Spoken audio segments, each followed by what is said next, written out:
if you got it. I'll buy him one, too. No, that's all right. No alcohol for me. How you doing, guys? Can he hear through that ear? Mom, sit down. Here you go. Can he hear through that? Yo, she's wildin'. Fuck, I thought for sure it was him. But there he is, glasses and all. Don't eat gabagool, Grandma. It's nothing but fat and nitrates. Gabagool. Over here. Over here. I see that meme. Who is that? Who? That girl. Oh, no. Meadow? Who is she? That's your granddaughter. Meadow. All right, don't get impatient. Don't you need me to stay here? And disappoint the future Miss New Jersey. Get out of here. Well, Mom was gonna drive us. She can't now, right? You're gonna go.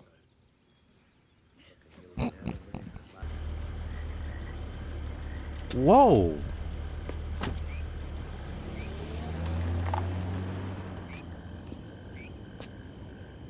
Interesting. Did you ever tell anybody about you and me? I may have mentioned something to my immediate family that I had a patient who was in some trouble with all the stuff we were hearing about in the news. I never mentioned a name or any other specifics that could identify you as that person. Does your family know? My mother's made a few comments, but I don't see how she knows. And if she did. Hey, don't even go there about the old lady. You should have seen her at my house. You know, after what happened, she was losing her fucking mind. How are you doing with all of this? To tell you the truth, I feel pretty good. Really? Yeah. Talk about a jolt to the system. Try getting shot at. It'll give you a nice kick start. You know, when I was depressed, I said I didn't want to live. Well, I'll tell you something. I didn't want to die. Every fucking particle of my being was fighting to live. That's such a dope way to utilize the whole gangland sort of lifestyle for him to come to that, right? I had lunch with that girl next door, you know. You did? Anyway, she was talking, and all of a sudden, we went to another place, like, I don't know, we went back in time to, like, 1907 or something. She was whispering to it, like, it's okay, little baby. Don't cry. It's gonna be okay. I love you. Did the baby have a name? She was calling it Antonio. Anthony, your fantasy, that's you, that little baby. And Isabella, that she was nursing you. Oh, fuck me.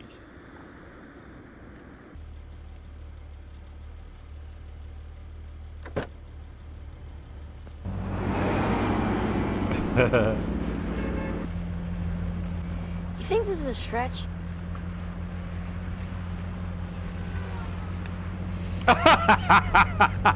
They gotta protect him.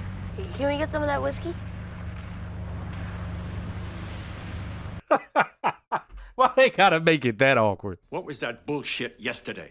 You don't even recognize your granddaughter? I've been forgetting things lately. You'll find that it'll happen to you soon, too. That's terrific timing. Right after the move on your son goes in the toilet.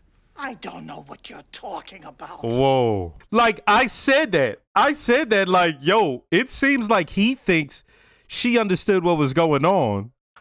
But it seems like she had no idea. I'll get into that in the review because it was something that I was wondering earlier.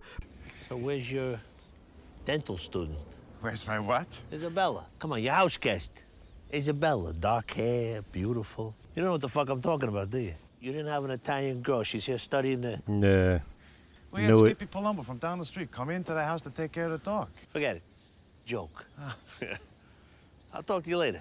And even that moment where Carmela was like going in on him, that was You sure about this? some subconscious You're not thing. pulling my leg. What am I, an idiot? Of course I'm sure. You never... No. Yeah, see? Frankly, I think I've said enough about it. I never threatened to cut your dick off. What's wrong? There was no Isabella. Yeah, I knew it. What? There was no Isabella. I just talked to Cusimano. But you said that your wife saw her, that you both argued about it. Yeah, I asked her about that. And? You thought she was pissed then? You should see her now that I told her the whole thing was just a fantasy. Discontinue the lithium. I already flushed it. Even if it was the medicine, this fantasy of yours has meaning. Yeah. You know, the issue of mother and child, the Madonna. Did you ever flirt or come on sexually with Isabella? No. You said she was very beautiful and voluptuous. Why the need for the fantasy of a loving, caring woman now? You know, your mother is always talking about infanticide. Yeah, it's a sad situation that goes on in the world. Are you still feeling okay? I feel pretty good, actually. When I find out who took a shot at me, I'm gonna feel even better.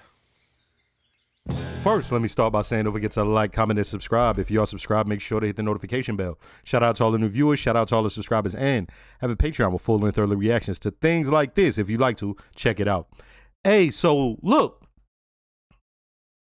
I don't know how, but they set it up where you could tell. It was just out of the ordinary, right? Like the story didn't make sense, any of that with Isabella. But then also the way things were done. Like his son calling for him right after he's at lunch with her, right? Like clearly that was a dream or something. Or the thing where Carmela went off on him. I'm like, yeah, she's like, she can go off, but I never seen it get that kind of crazy. She threatened to chop his dick off. But that was his guilt playing out in his mind. What happened there with Carmela in the daydream. And then I thought that Isabella was just a representation of just Italy, period, and like Tony almost wanting a return there, even though he had never been there. But when she started speaking about, is it Anatolia? I can't remember the places in Italy that his family's from. But when she started speaking about it, and then within the sort of vision, he has another vision, and it's a woman breastfeeding a baby, and it's Tony. And so what I like is how often they're using the doctor. This wasn't like a gimmick for the show. This is what the show is. We're on episode 12, and so by now we're like, okay, I get what this is. Everything down to watching Uncle Junior tormented over killing his nephew, even though he made the call to kill his nephew. I mean, he's vomiting. He's acting out of sorts. He's hiding in a, you know what I mean? A mobster just hiding in the back of a car, making sure the guy doesn't see him, and he's so worried. He's like, you know what? He has a big mouth. Handle this, right? Like, they clap the dude. And then he's so out of sorts. Look who they hired to carry this out. When the guy, his capo says, hey, this guy, he knew some guys in the joint. They're good. How the fuck would you know if they're good or not just because you met them in the joint? I'm listening to that like, ugh, this motherfucker sucks. But also these guys are going to suck, right? Obviously, we know they're not going to take out Tony. But they were terrible. Then we have Tony. I mean, he's completely out of it. Just, been there. And if not, y'all seen people who've been there. And so Chris is worried about him. Chris asked about him, and he followed him.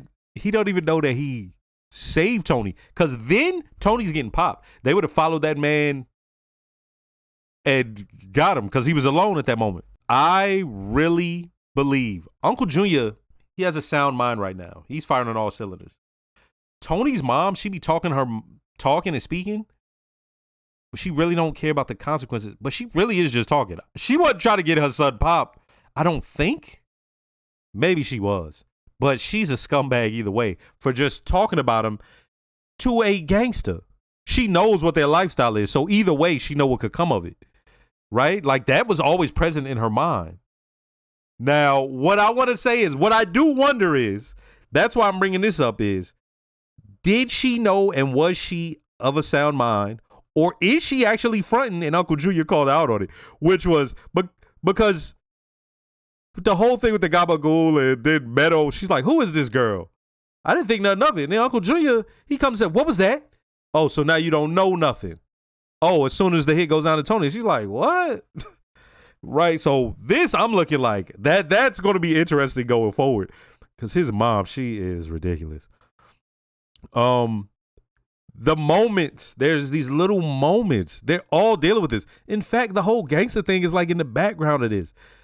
When Tony's son comes to the realization, because remember, Meadow is the one who introduces it to him. So now he's able to piece things together. And he goes, yeah, I don't think it was a carjacking. And she just brings him in. And you see the look on her face is almost this look of, trying to see how to word this. It's almost a look of, it'll be okay. Right? Like she had the look of someone who had been through this type of thing before. Even though it's probably not assassinations or something like that, but as she said, she's been there for all the raids by the feds and stuff like that. So, you know what I mean? She's been there for the lifestyle. And you can see it's almost her trying to comfort him because he can figure these things out now. Let's see. Uncle Junior was talking to Jimmy and doesn't even really understand. You know what I mean? He doesn't really get what was happening. The motherfucker Jimmy had a wire on. He was trying to get Junior right then and there. Crazy. Now, pussy. I thought at the end of that last episode, what they were doing with, oh, we can't find him, it was a play of, oh, did he get popped yet? It's like, no. So I'm thinking that's where that ends. But pussy's still gone. I think he's on the lam. But for them to have Chris say it, it's like, wait, is he on the lam? Hey, man, what a dope show. For Carmela to drop him off to speak to the doctor, right? Like, it's become a thing where now she's really helping him. And did you see on that last scene, she was really, hey, you got to come in. Get rid of the lithium. Like, she's all in on getting breakthroughs for Tony, trying to help Tony. And I'm like, man, that's dope. And so to see Carmela drop him off, I was like, oh, like she ain't make a look because she's still like tight, you know what I mean? So it wasn't no high or nothing like that. But she understands still how important this is. As I said, I was like, I wouldn't be surprised if Tony didn't, sob on shoulder. But it didn't go that far. He was, like teary. Man, this is interesting. Last episode of the season coming up, and I'm trying to see how this goes because Uncle Junior set some things in motion. They all just assumed it's him. But he arrived. This is how crazy this is. Does he not come to see Tony, which he didn't want to do? He did not want to arrive there. They were going to know it's him, and then the war is on just straight up. But because he showed up, it puts doubts into Tony's mind. As he says to Dr. Murphy, when I find out who it is, right, I'll feel even better. Who did it? I'll feel even better. But even his guys, Tony's crew, they're like, I thought it was him, but he's sitting right there, glasses and all, like, So, oh, man. I want to see how that goes. Yeah, man. That was another good episode. Another good one. Yeah. That whole Isabella thing, like, even though I saw it, that I just want to let this go through. That wasn't me like, oh, nah, this is whack. No. I found that to be cool because it's like, oh, he's dealing with he's so out of it that he's having visions. And to find out what the visions mean and have Dr. Mouthy break it down for him, I like that, man. That's a good one. Hey, next episode.